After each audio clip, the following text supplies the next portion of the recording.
আসসালামু আলাইকুম ওয়া রাহমাতুল্লাহি ওয়া বারাকাতুহু। সকলের জন্য দোয়া ও ভালোবাসা। আজকের ক্লাসে সবাইকে স্বাগতম। প্রিয় শিক্ষার্থীরা, আমি তোমাদের জন্য আজকে সাধারণ জ্ঞানমূলক একটি ক্লাস করব। সাধারণ জ্ঞানমূলকের যে বিষয়টি নিয়ে আজকে আমি আলোচনা করব সেটার মূল জিনিসটা হলো পৃথিবীতে 10টি ক্ষুদ্রতম রাষ্ট্রের নাম। পৃথিবীতে আয়তনে বিশ্বের আয়তনে পৃথিবীতে 10টি ক্ষুদ্রতম দেশের নাম একটি বাক্যের মাধ্যমে আমরা কিভাবে মনে রাখতে পারি। দেখো, যদি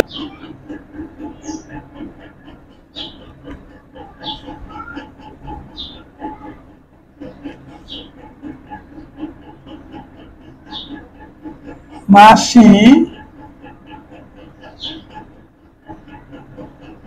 মোনা,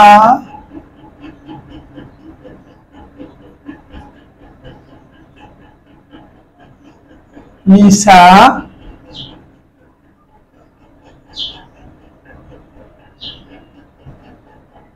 ভেটু, মাসে। খেয়াল করো, এখানে আমি 1 2 3 4 5 6 7 8 9 10 10টি ক্ষুদ্রতম দেশের প্রথম অক্ষরগুলো আমি নিয়ে এসেছি। এটা হলো মুন্ডমাল শব্দ। তাহলে যদি আমরা প্রথমে পাইলাম মা কি হবে?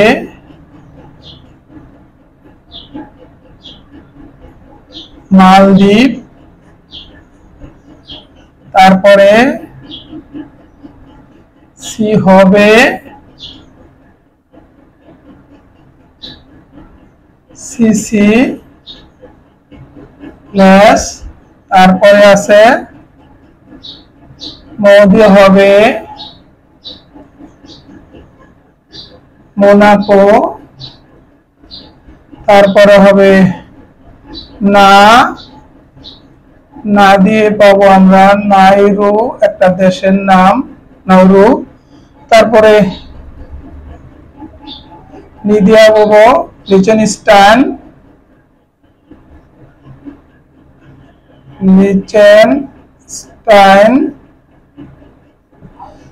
করো সুন্দর করে। তারপরে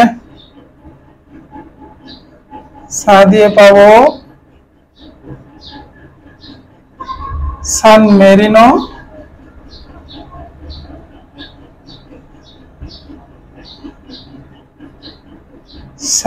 মেরিনো। এরপরে পাইলাম এটা দিয়ে পাবো কি?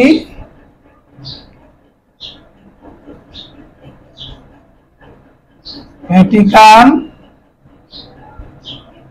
সিটি। তারপরে টু দিয়ে পাবো টু ভ্যালু। তারপরে মা দিয়ে পাবো মার্শাল দ্বীপ পুঞ্জ। তারপরে হলো কি? সে দিয়ে পাবো সেন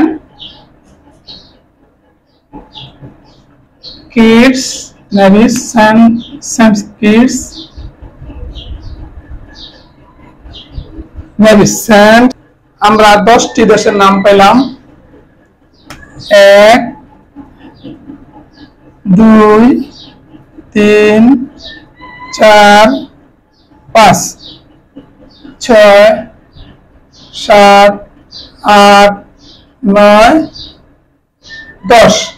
খেয়াল করো, আমরা একবারে সংক্ষিপ্ত যদি আমরা এই বাক্যটা মাসি, মোনালিসা, ভেটু, মাসে যদি এটা আমরা মনে রাখি, তাহলে পৃথিবীর মধ্যে সবচেয়ে ছোট যে দেশগুলো আছে সংক্ষিপ্ত 10টি দেশের নাম আমরা সহজেই বলতে পারবো। প্রথমে পাইলাম কি? আমি মা দিয়া মালদ্বীপ। খেয়াল করো, মালদ্বীপ। তারপরে সি দিয়া সিসিলেস, মো দিয়া মোনাকো। তারপরে না দিয়া নাউরু, লি দিয়া লিচেনস্টাইন, সা দিয়া সান মেরিনো। তারপরে আমি পেলাম ভে দিয়া ভ্যাটিকান সিটি, তারপর টু দিয়া টুক ভ্যালু, মা দিয়া মার্শাল দ্বীপপুঞ্জ, সে দিয়া সেন্ট কিটস নেভিস। এই 10টি রাষ্ট্রের মধ্যে সবচেয়ে ক্ষুদ্রতম রাষ্ট্র হচ্ছে ভ্যাটিকান সিটি। এর আয়তন মাত্র 0.44 বর্গ কিমি। তাহলে আমরা দুইটা জিনিস জানলাম, পৃথিবীর 10টি দেশের নাম, 10টি ক্ষুদ্রতম দেশের নাম প্লাস এবং পৃথিবীর সবচেয়ে ক্ষুদ্রতম দেশটির নাম হচ্ছে ভ্যাটিকান সিটি, সেটা 0.44 বর্গ কিলোমিটার এর আয়তন। 0.44 বর্গ কিলোমিটার। আমি পর্যায়ক্রমে পরবর্তী ক্লাসে ধারাবাহিকভাবে কোনটার পরে কোনটা ছোট হবে সেটা আমি দেখাবো। ছোট থেকে পরে আস্তে আস্তে বড় দিকে যাবে। তোমাদের সুস্বাস্থ্য এবং শিক্ষা জীবনের অত্যন্ত সমৃদ্ধি কামনা করে আজকের মতো এখানে বিদায় নিচ্ছি। আসসালামু আলাইকুম ওয়া রাহমাতুল্লাহি ওয়া বারাকাতুহু।